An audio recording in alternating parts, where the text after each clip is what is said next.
Hello, welcome to the lecture 10 of the course Transportation Network Analysis. So, in the last class we had started to discuss about polynomial time algorithms. So, we will continue that discussion today. So, let n be the size of a problem here. So, we are now considering an example to get an idea that how much difference it can make if we are considering a polynomial time algorithm versus a non-polynomial time algorithms. So, we are comparing two algorithms here. One takes 30,000 n cube operations, okay, and the other one takes 2 to the power n operations. Okay. So, here n is the size of the problem, it can be the number of nodes in a graph and so on. So, suppose we have a computer that can carry out 1 billion operations per second. Okay. So, now we will be determining how much computation time it takes to run that algorithm if we are using this computer here. So, you can see that there are three columns here. The first column is denoting the size of the problem n here.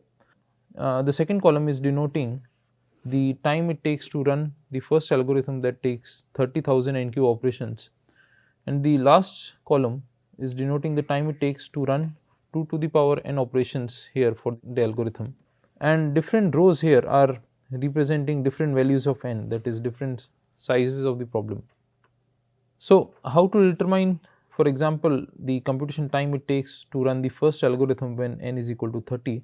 So, in order to do that, we write down this 30 n cube. So, in place of n we replace by 30 cube divided by, since we are running this on a computer that takes 1 billion operations per second, so we will divide by 10 to the power 9 here. Okay.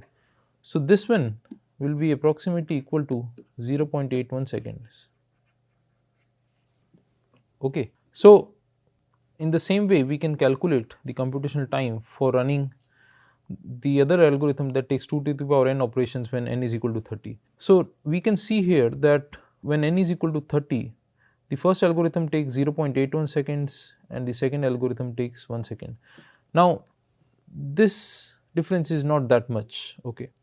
But now, suppose we increase n from 30 to 40, then to 50 and then to 60. You can see that the computational time for this first algorithm is increasing, but not that rapidly, because it has gone from 0.81 seconds to 6.48 seconds here. Whereas, for the second algorithm it has gone from 1 second to 31 years here. So, for n equal to 60, the first algorithm will take 6.48 seconds, whereas the other one will take 31 years. So, as soon as the n increase from 30 to 60, you can see that the difference in the computational time for these two algorithms becomes enormous. So, this one is now taking 31 years, which is very practical. So, we cannot wait to use this algorithm to solve this problem. So, therefore, even though we had this polynomial time algorithm here that had very large constant, so it has 30,000 as the constant here multiplied by n cube. So, even though this, it looks that this function is growing very fast, but it is still not growing as fast as compared to 2 to the power n, and therefore, this algorithm is preferred for solving large scale problems, that is when n is large as compared to this algorithm. Okay. And therefore, this is giving the motivation that why polynomial time algorithms are important as compared to non-polynomial time algorithms like exponential functions and so on. Okay. So, this is saying the same thing here, that polynomial time algorithms scale much better than exponential time algorithms with increasing problem size. Now, note that for various combinatorial optimization problems that we saw, for example, the shortest path problem we saw, we had seen travelling salesman problem, we had seen knapsack problem and so on. Why they are called combinatorial optimization problems? Because they have a finite set of feasible solutions. So, one way to solve all of these problems is to do enumeration. What does enumeration means? That we list down the set of all the feasible solutions, we go through that set and find the solution that is giving the best value or the optimal value. Okay. But this approach is not a very smart approach, because it can become very computationally expensive as the size of the problem increases. To understand this fact, let us suppose that we are solving this shortest path problem we have n nodes given to us, okay, and there is one origin node that is given and one destination node that is given. So, if we are to solve this shortest path problem by enumerating all the simple paths between a given pair of nodes, then it will take n minus 2 factorial paths here. First of all, what does simple paths mean here? Simple paths means that we are only interested in those paths where we do not come back to a node more than once, okay, or that is we do not visit a node more than once. So, we are not allowed to have loops here, okay, and it is very clear that why we are not interested in those paths, because those paths that have loops can never be the shortest between a given pair of nodes, because we can always find a shorter path by throwing away that loop. For example, if you have these nodes here, suppose this is the origin, this is the destination, this is a path which goes from this O, then to A, then to B, then it goes to C, then it comes back to A, then to B, and then to D, okay.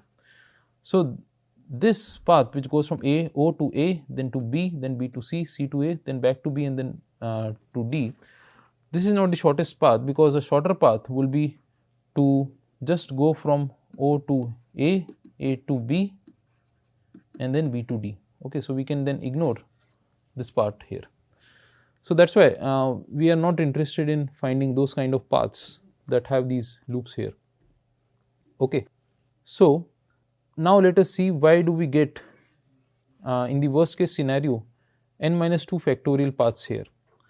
So, we have n nodes in a graph, and let us suppose that one situation can be that every pair of nodes has an edge or a link connecting to it, okay. So, those kind of graphs are called complete graphs, where we have every pair of nodes getting connected by an edge or a link. So, an edge or a link will be used interchangeably in this course. Similarly, paths and routes will be used interchangeably in this course, because they mean the same thing, okay. Now, let us coming back to this expression here, n minus 2 factorial. Why there can be as many paths as n minus 2 factorial paths here if we are trying to find all the possible paths from an origin to destination, because suppose you are at the origin node. So, the number of ways you can select the next node will be n minus 2, because if you exclude the origin and the destination node, and if you have total of n nodes, so there are n minus 2 other nodes that are there, okay. So, you can choose the first node after the origin node in n minus 2 ways. Similarly, after that node, if you have to select the next node, you can select it in n minus 3 ways, okay, because you will not be including the current node where you are and so on. So, in this way you will be getting at most n minus 2 factorial paths that are possible, and among them we will be having one path which is the shortest. So, one could also find the solution to the shortest path problem by listing down all the paths that exist between the given origin destination pair, and then finding that path that is the shortest, okay. But note that since it can take at most like n minus 2 factorial paths here between a given pair of nodes in the worst case, and since n minus 2 factorial function grows even faster than exponential functions as n increases, this strategy will not be very smart, because we had seen in the discussion before that exponential functions like 2 to the power n grow very fast, they grow faster than all the polynomial functions, and factorial functions here like n minus 2 factorial here, they grow even faster than exponential functions, okay. And you can check this. So, you should try plotting these functions, say n factorial 2 to the power n and say n square. So, this is a polynomial time function, this is an exponential function, and this is a factorial function. So, if you plot this with respect to n here, you will see that there will be a particular value of n, after which n factorial will be having the largest value, then 2 to the power n, and then n square, okay. So, that is why doing this enumeration is not an efficient approach. So, that is why we need to come up with better approaches or better algorithms to solve such problems.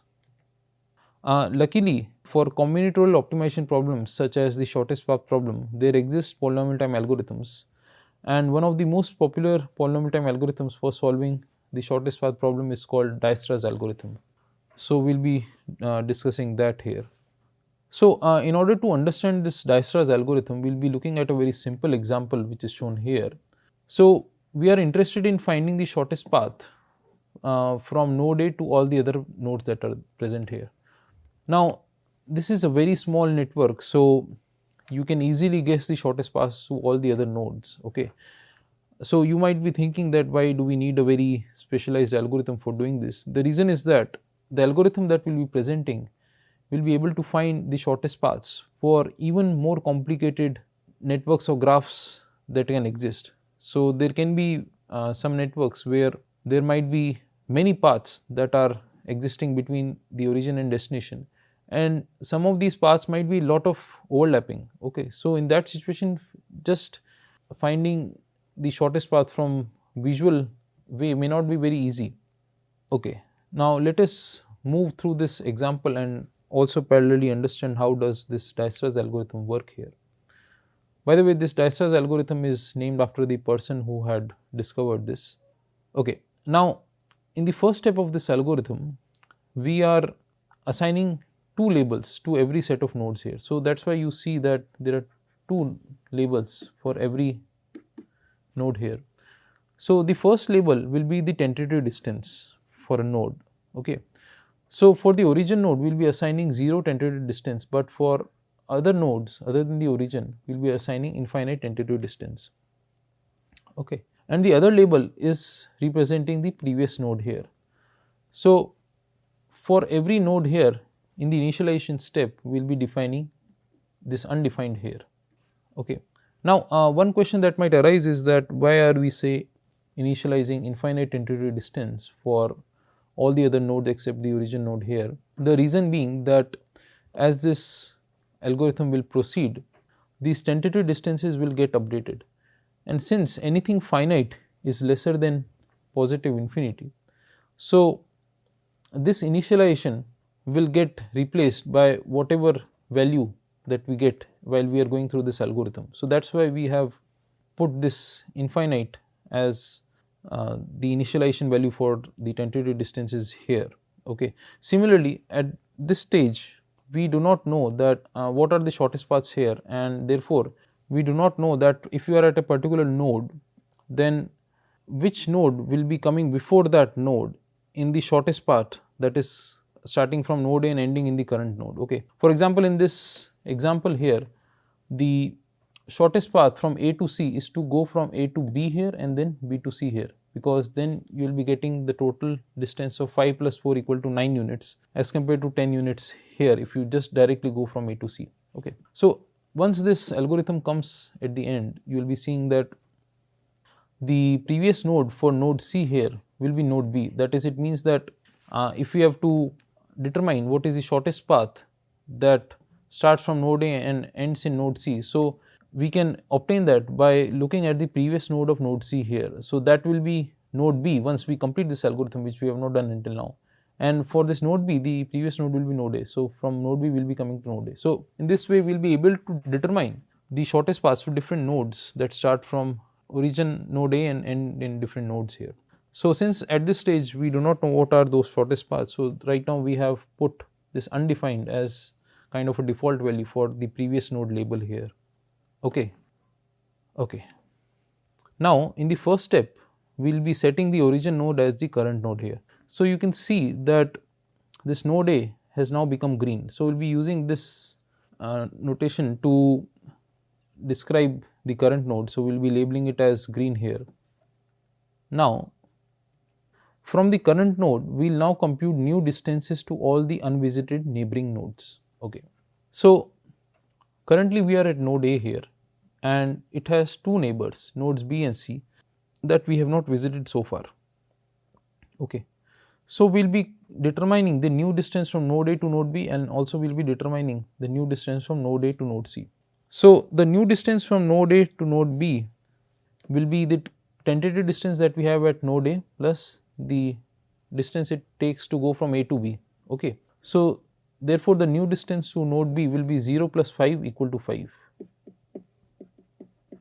Similarly, the new distance for node C will be the tentative distance of node A, which is 0, plus the distance to go from A to C, which is 10. So, this is equal to 10 here. Okay. So now we have computed these new distances for these neighboring nodes B and C, which are not yet visited. So now let us look at what we do with this now. So this is just saying the same thing. So how do we compute the new distance for node B? So this is equal to the tentative distance of node A plus the traveled distance from node A. Okay, so 0 plus 5, this gives this thing. Okay, so this is saying the same thing here. Okay, now once we have these new distances already computed, for all such nodes for which newly computed distance is less than the tentative distance, update the tentative distance to the new distance and set the previous node as the current node. Okay, let us focus on this more here. So what it is doing here is that since the new distance for node B was 0 plus 5 equal to 5 here, and since this is less than infinite value which we had assigned as the tentative distance for node B, so since this 5 is less than infinite, so we will be replacing the tentative distance by this newly computed distance. Okay, so we now here have 5, and since we made this change to the tentative distance, we will now also be updating the previous node here. So we will now be, instead of putting undefined here, we will be now putting node A here. Similarly for node C, we will be putting the new tentative distance as 10 because that is less than positive infinity, and since we have made that change here, we also will update the previous node label here. So we will be making that to node A here instead of undefined. So this is saying the same thing that I said. So the newly computed distances of nodes B and C are 5 and 10 respectively, which are less than the tentative distances that we currently had. I mean, that was infinite before, and therefore these parameters are updated. Okay. Now once we are done with this, we will mark the current node as the visited node. So now you can see that from green this node has become red. Okay. Now if each node is marked visited, then we will stop. So until now here the only node that we had visited was node A. So we still have nodes B and C to visit, and therefore this condition is not satisfied. So therefore we go to the next condition. So it is saying else go to the unvisited node with the smallest tentative distance, set it as the current node and repeat step 3. Okay. So out of these nodes B and C, node B had the least tentative distance because it had 5, and for C it was value 10 if you look back in the previous slide. So because of that, since 5 is less than 10, this node B is now chosen as the current node, and you can see that now it has become green here. So now we will repeating step 3, that is we now determine the new distances to all the unvisited neighboring nodes. Okay. The only unvisited neighboring node for node B here is node C here. Okay. So that is why we will be determining the new distance to this node C here. So this new distance will be equal to the tentative distance that was there for node B, 5, plus the time it takes to go from B to C, which is equal to 4. So 5 plus 4 is equal to 9, and since this 9 is less than the tentative distance of 10 that was there before, so therefore we have now replaced this value by 9 here. Okay. And since we made this change here, so therefore we have now also updated the previous node for node C. So instead of A here, we have now made this to B here. Okay. So now since we are done with this step, we will mark this node B as the visited node here. So that is why it has become red here. Now node C becomes the current node here. Now for node C there is no node that is neighboring and is also unvisited. So therefore we do not do anything and we mark this node C as the visited node here. So then we are done here. Okay. So the shortest path to any given node from the origin node can then be computed by starting from the given node and following the previous nodes until we reach the origin node. Okay. So for example, suppose we have to find the shortest path starting from origin node A to node C here. So let us go to node C here. Since the previous node to this node is node B here, so we go back to node B, and for node B, since the previous node is node A, so we go back to node A. So this path from which is having this links A to B and B to C, this is the shortest if you have to go from A to C, okay, and the time it takes or the distance it takes is this 9 units here, okay. Okay, so this was a very simple example to illustrate how does this Dijkstra's algorithm works. Now let us formally present this Dijkstra's algorithm here in form of a pseudocode. Let us create an empty set Q here. Now for each node I in the network, what we will do is that we will be setting the tentative distance for that node to be infinite if that node I is not the origin node here. Otherwise, we will be setting the tentative distance to be equal to 0. Okay, so it is just doing the same thing, we are just now presenting it in a slightly more formal way here. The reason I had not done this earlier as compared to what I had just shown in the previous slides is that first we wanted to get an intuition of what this algorithm is doing. That is why we looked at an example first, and then now we are formally presenting it. And we also set the previous node for every node I to be undefined. Okay, and then we add this node I to set Q. Okay, so we have added all the nodes I now to the set Q once we are done with this second step here. Okay, so now we will be implementing this loop which will be going until this Q is not empty. Okay, so this is kind of taking that thing into account that until you have no node that is not been visited so far, this process which will be shown next will be executed.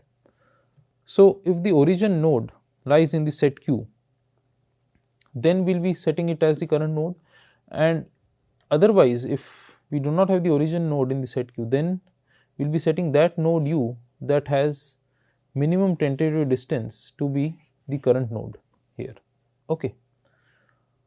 And after that, for each neighbor of this current node in Q, we will be setting the new distance to be equal to the tentative distance for this current node plus the travel distance from current node to node B, and if the new distance is less than the tentative distance, then we will be setting the tentative distance V to be equal to the new distance, and we will be setting the previous node for this node V to be equal to the current node. Okay, and then we remove this current node from set Q.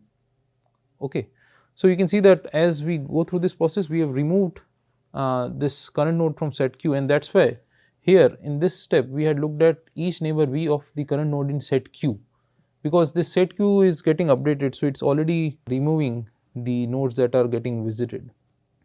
Okay. So this was the formal representation of Dijkstra's algorithm. So this Dijkstra's algorithm is polynomial time, as its runtime is of the order n square. Why? Because one thing is that this algorithm will proceed as long as you do not have any unvisited node. So since the number of nodes is n, so that is one loop here, and the other thing is that once you are at a current node, you are looking at all the unvisited neighboring nodes, and since you can have at most n neighboring nodes that are not visited for any node, so therefore the running time for this Dijkstra's algorithm will be of the order O n square, and that is why it is taking polynomial time. However, not all problems have polynomial time algorithms, and there is a class of problems called NP-hard problems that do not have known polynomial time algorithms, and it is kind of understood that they will most likely never have. So you can see that there is one class of problems that have polynomial time algorithms, and then there is other class of algorithms for which it is kind of believed that there are no polynomial time algorithms, and they are called NP-hard problems. So these NP-hard problems are much harder to solve, that is their computational times are much higher as compared to the problems that have polynomial time algorithms, and therefore we have this kind of distinction here. So for these NP-hard problems, it is not possible to find optimal solutions in polynomial time. There are no such algorithms that are known. So we will not be discussing the details regarding these NP-hard problems due to the limited time that we have in this course, but one should know that we have this term called NP-hard problems, which is that set of problems for which we do not have polynomial time algorithms known to us. Okay, so with this we will be ending this lecture here. Thank you.